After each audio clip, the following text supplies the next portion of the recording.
ನಗರದ ಬಸವನಹಳ್ಳಿ ರಂಗಣ್ಣನವರ ಛತ್ರದಲ್ಲಿ ಡಿಸೆಂಬರ್ 15ರಂದು ಸಂಜೆ 4:30ಕ್ಕೆ ಡಾಕ್ಟರ್ ಬೆಳವಾಡಿ ಹರೀಶ್ ಭಟ್ ಸಂಗ್ರಹಿಸಿ ಅರ್ಥಸಹಿತವಾಗಿ ಅನುವಾದಿಸಿರುವ 150 ಉಪನಿಷತ್ತುಗಳ 2 ಸಂಪುಟಗಳು ಲೋಕಾರ್ಪಣೆಯಾಗಲಿವೆ ಎಂದು ಹಿರಿಯ ಪತ್ರಕರ್ತರಾದ ಗಿರಿಜಾ ಶಂಕರ್ ಹೇಳಿದರು. ಉಪನಿಷತ್ತಿನ ಸಂಪುಟಗಳು ಈವರೆಗೂ ಕೂಡ 10 ಉಪನಿಷತ್ತುಗಳಿಗೆ ಬಹಳಷ್ಟು ಸಂಪುಟಗಳು ಬಂದಿದೆ. ಟೇನ ಕಟ ಈ ಥರ 10 ಉಪನಿಷತ್ತುಗಳಿಗೆ ಬಂದಿದೆ. ಆದರೆ ಈಗ ಬರ್ತಿರುವಂಥ ಉಪನಿಷತ್ತಿನ ವಿಶೇಷ ಅಂದರೆ 150 ಉಪನಿಷತ್ತುಗಳ ಬಗ್ಗೆ ಹರೀಶ್ ಭಟ್ ಯುರೋಪ್ ದೇಶದಲ್ಲಿ ಕ್ಯಾಲಿಫೋರ್ನಿಯಾ ಮತ್ತು ಟುಬಿಂಗನ್ನಲ್ಲಿ ಹೋಗಿ ಅಲ್ಲಿ ಇದ್ದಂಥ ಮೂಲ ಪ್ರತಿಗಳು ಅಲ್ಲಿ ಇಂಡಿಯಾದಲ್ಲಿ ಬಂದಿದ್ದಂತಹ ಬ್ರಿಟಿಷಿನ ಅನೇಕರು ಇವರು ಯುರೋಪಿಯನ್ ಇವರು ಹಿಸ್ಟಾರಿಯನ್ಸು ಬೇರೆ ಬೇರೆ ಇವರು ತಾತ್ವಿಕರು ಅಲ್ಲಿಗೆ ತೊಗೊಂಡು ಹೊರಟೋಗಿದ್ದಾರೆ. ಅದನ್ನು ಅವುಗಳನ್ನೆಲ್ಲ ಸಂಗ್ರಹಿಸಿ ಅಲ್ಲಿಂದ ಎಲ್ಲ ತೊಗೊಂಡು ಅದ್ರ ಫೋಟೋ ಎಲ್ಲ ತೊಗೊಂಡು ಎಲ್ಲ ಮಾಡಿ 150 ಉಪನಿಷತ್ತು ಅತ್ಯಂತ ಸಣ್ಣ ಉಪನಿಷತ್ತು ಅದೆಲ್ಲ ಬರ್ತಿದ್ದೀವಿ ಅದರಿಗೆ ತಸ್ವೀರಲ್ಲಿ ಅದನ್ನು ತೊಗೊಂಡು ಅಲ್ಲಿ ತೊಗೊಂಡು ಬಂದು ಅದನ್ನು ಅಲ್ಲಿಂದ ಇರುವಂಥ ಉಪನಿಷತ್ತುಗಳ ಕಾಪಿ ತೊಗೊಂಡು ಅದಕ್ಕೆ ಅರ್ಥ ಬರೆದಿದ್ದಾರೆ. ಪ್ರತಿಯೊಂದು ಶ್ಲೋಕಕ್ಕೂ ಕೂಡ ಅರ್ಥ ಬರೆದಿದ್ದಾರೆ. ಮತ್ತು ಎರಡನೇದಾಗಿ 69ರಿಂದ 70 ಉಪನಿಷತ್ತುಗಳನ್ನು ಬೇರೆ ಬೇರೆ ಬರೀ ಕರ್ನಾಟಕದಲ್ಲೇ ಸಂಗ್ರಹ ಮಾಡಿದ್ದಾರೆ. ಅಂದರೆ ಧಾರವಾಡದಲ್ಲಿ ಹಾಗೆ ಬೇರೆ ಬೇರೆ ಕಡೆಗಳಲ್ಲಿ ಎಲ್ಲೆಲ್ಲಿ ಉಪನಿಷತ್ತುಗಳಿತ್ತು ಅಂದರೆ ಆ ಥರ ಮಾಡಿದ್ದಾರೆ. ಬಹುಶಃ ಸೌತ್ ಇಂಡಿಯಾದಲ್ಲಿ 150 ಉಪನಿಷತ್ತುಗಳ ಬಗ್ಗೆ ಈ ರೀತಿ ಅರ್ಥಸಹಿತವಾಗಿ ಬಂದಿರುವಂತಹದ್ದು ಇದೇ ಮೊದಲನೇ 2 ಸಂಪುಟಗಳು ಅಂತ ನಾನು ಅಂದ್ಕೊಂಡಿದ್ದೀನಿ. ನಾರ್ತ್ ಇಂಡಿಯಾದಲ್ಲಿ ಕಾಶಿ ಆ ಕಡೆಗಳಲ್ಲಿ ಕಾಶ್ಮೀರದಲ್ಲಿ ಇವೆಲ್ಲ ಮಾಡಿರ್ಬೋದು, ಇದು ಮಾಡಿಲ್ಲ ಅಂತ ಹೇಳಲ್ಲ ನಾನು, ನಮಗೆ ಗೊತ್ತಿಲ್ಲ ಅಷ್ಟೇ.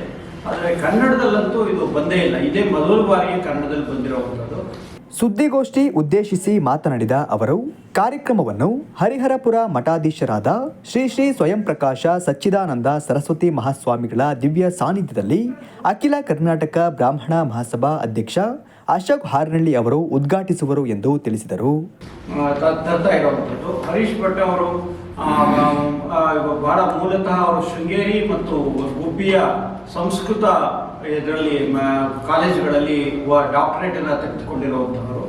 ಅವರು ಡಾಕ್ಟರೇಟ್ ತಗೊಂಡ ಮೇಲೆ ಅನೇಕ ರೀತಿಯಲ್ಲಿ ಈ ತಾತ್ವಿಕವಾದಂತಹ ಪುಸ್ತಕಗಳನ್ನು, ತಾತ್ವಿಕವಾದಂತಹ ಉಪನ್ಯಾಸಗಳನ್ನು ನೀಡ್ತಾ ಬಂದಿದ್ದರು.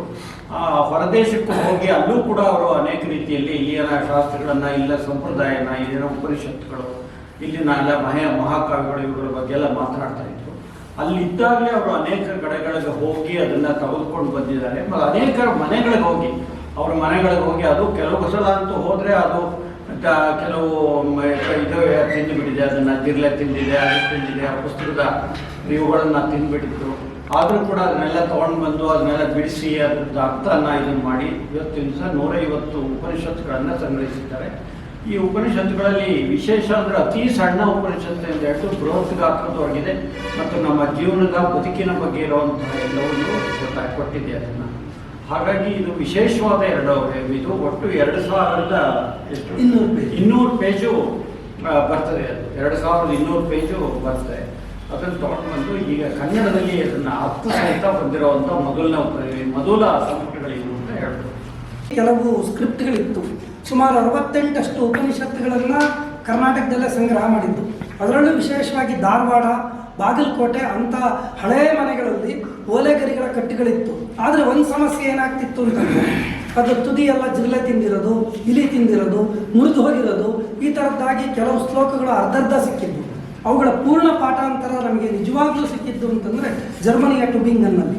ಅಲ್ಲಿ ಜಾನ್ ಕೀತ್ ಮತ್ತು ಶೋಪನ್ ಹವೆರ್ ಅಂತಕ್ಕಂಥವರು ಹಿಂದೆ ನಮ್ಮಲ್ಲಿ ನವೋದಯ ಕಾಲದಲ್ಲಿ ಹೇಗೆ ರೈಸು, ಕೆಟ್ಟಲ್ಲು ಎಲ್ಲ ಕೆಲಸ ಮಾಡಿದ್ರು ಕನ್ನಡ ಭಾಷೆ ಸಾಹಿತ್ಯಕ್ಕೆ, ಉಪನಿಷತ್ತು ಬಗ್ಗೆ ಅವರಿಬ್ಬರು ಕೆಲಸ ಮಾಡಿದರು. ಹಾಗೆ ಕೆಲವು ಉಪನಿಷತ್ತುಗಳನ್ನು, ಕಟ್ಟುಗಳನ್ನು ಅವರು ತಾಂಡೋಗಿ ಅದನ್ನು ರಕ್ಷಿಸಿದ್ದಾರೆ. ಅದ್ರ ಮೂಲಕ ಪೂರ್ಣ ಪಾಠಾಂತರವನ್ನಾಗಿ ಮಾಡಿಕೊಂಡು ಈಗ 150 ಉಪನಿಷತ್ತುಗಳನ್ನು ಕನ್ನಡಕ್ಕೆ ಅನುವಾದ ಮಾಡಿ ಅದಕ್ಕೆ ಅರ್ಥಸಹಿತವಾಗಿ ಅದನ್ನು ಈಗ 2 ಸಂಪುಟಗಳಲ್ಲಿ ತಂದಿದ್ದೀವಿ. ಸುಮಾರು 2200 ಪುಟಗಳಾಗ್ತದೆ A4 ಸೈಜಲ್ಲಿ. ಇದು ನನಗೆ ಗೊತ್ತಿರೋ ಹಾಗೆ ಚಿಕ್ಕಮಗಳೂರಲ್ಲಿ ಬಹುದೊಡ್ಡ ಪ್ರಾಜೆಕ್ಟ್ ಇದು. ಚಿಕ್ಕಮಗಳೂರಲ್ಲಿ ಇಷ್ಟು ದೊಡ್ಡ ಸಂಪುಟಗಳನ್ನು ಇದುವರೆಗೆ ಯಾರೂ ಮಾಡಿಲ್ಲ. ಹಾಗಾಗಿ ಇದಕ್ಕೆ 5 ವರ್ಷ ನಿರಂತರವಾಗಿ ಕಾಲಾವಕಾಶ ಆಗಿದೆ. ಅದನ್ನು ಇಲ್ಲಿ ಬಿಡುಗಡೆ ಮಾಡಬೇಕು ಅಂತ ಹೇಳಿ ಎಲ್ಲರೂ ಬಯಸೋದ್ರ ಜೊತೆಗೆ ನಮಗೆ ಆ ಅಪೇಕ್ಷೆ ಇತ್ತು, ನಮ್ಮ 3 ಮನೆಯಲ್ಲಿ ಇಂಥ ಕೆಲಸ ಆಗಲಿ ಅಂತ. ಹಾಗಾಗಿ ಇದನ್ನು ಆ ದಿವಸ ಹಮ್ಮಿಕೊಂಡಿದ್ದೇವೆ. ತಾವೆಲ್ಲರೂ ಬರಬೇಕು. ಡಾಕ್ಟರ್ ಹರೀಶ್. ಸುದ್ದಿಗೋಷ್ಠಿಯಲ್ಲಿ ಎಸ್ ನಟರಾಜ್, ಡಾಕ್ಟರ್ ಬೆಳವಾಡಿ ಮಂಜುನಾಥ್ ಉಪಸ್ಥಿತರಿದ್ದರು.